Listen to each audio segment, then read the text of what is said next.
This is the examination of the hidden human condition. You're listening to the Hidden Killers podcast. This is the Hidden Killers podcast with Tony Brueski. We are talking with Detective Jason Howe in this segment about the Gilgo Beach Killer. Right now, fingers being pointed at Rex Heuermann right now in an isolated housing unit where he does everything, including eat alone. He's also alone for recreation time and is unable to speak with others. Very typical of a very high-profile case. This really is nothing out of the ordinary. I guess my question comes in terms of Rex maybe volunteering some information, maybe even inadvertently, if he had more access to be speaking with others. Of course, there's the safety aspect that is very much in play here as well. From your opinion, is this the right move for him to be that isolated right now, or could we actually maybe gain something if there was more social interaction with him?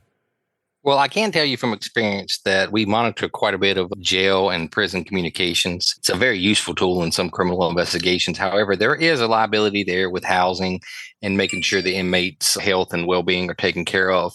That form of segregation, though, it can be kind of rough. Sure. 23 hours a day on lockdown, 1 hour to exercise, which basically sometimes consists of walking or jogging in place within a confined area, limited access to socialize with other inmates. So it can be rough, but I'm sure that he may occasionally have access to a telephone, which most, if not all, jail and prison calls are monitored unless the staff is, making mistakes as far as security. I know, there was some issue with the New York Federal Detention Facility up there allowing the inmates to make phone calls, including one that recently committed suicide after allegedly calling his mother.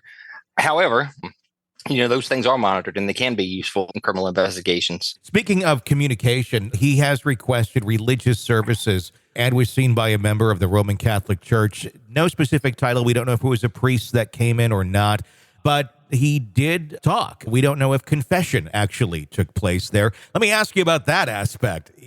How monitored are those moments where an inmate is talking with a priest, where in most cases, it would be, confidential, obviously, outside of a prison setting or a jail setting. And there's, of course, attorney-client privilege. Does that sort of thing exist within the system? If a priest is coming in, should Heuermann decide to say, you know what, I did it, but only to his priest? Yeah, and absolutely, that there is some contact there for religious reasons, and that wouldn't be monitored necessarily. There's some kind of privilege there when it comes to confession. Interesting. It's very much similar to a privilege. There's just, depending on which state you're in, there's only really one thing that overcomes that and trumps it, and that's child abuse allegations. If he was to confess something that would relate to child abuse, then some states and some jurisdictions have laws that require even priests to report that. But a priest would not, and I know it very much is a jurisdiction thing, but would a priest, is it up to the priest to decide whether or not they want to share that information? Should he say, by the way, I've killed X amount of hookers and put them on the beach? I mean, is a priest obligated to share that, or is he obligated to not share that because it was done in confession? Well, by any means, he could share the information that he heard, but he would probably run afoul of the church and find himself in some predicament there, with his employment, if you view it that way as employment. So he could run afoul of the church and be disciplined for that. So I'm pretty sure, when the priests and the pastors take their vows, they're sacred to them. So they'll probably respect that confidentiality for the most part. Now, again, could he come forward? Yes, by all means, he could come forward, but that's anybody with privilege. You could have a doctor-patient confidentiality, but that could be breached by a physician, and they could again face some administrative and legal ramifications for doing that. This is an examination of the hidden human condition. This is the Hidden Killers podcast with Tony Brueski.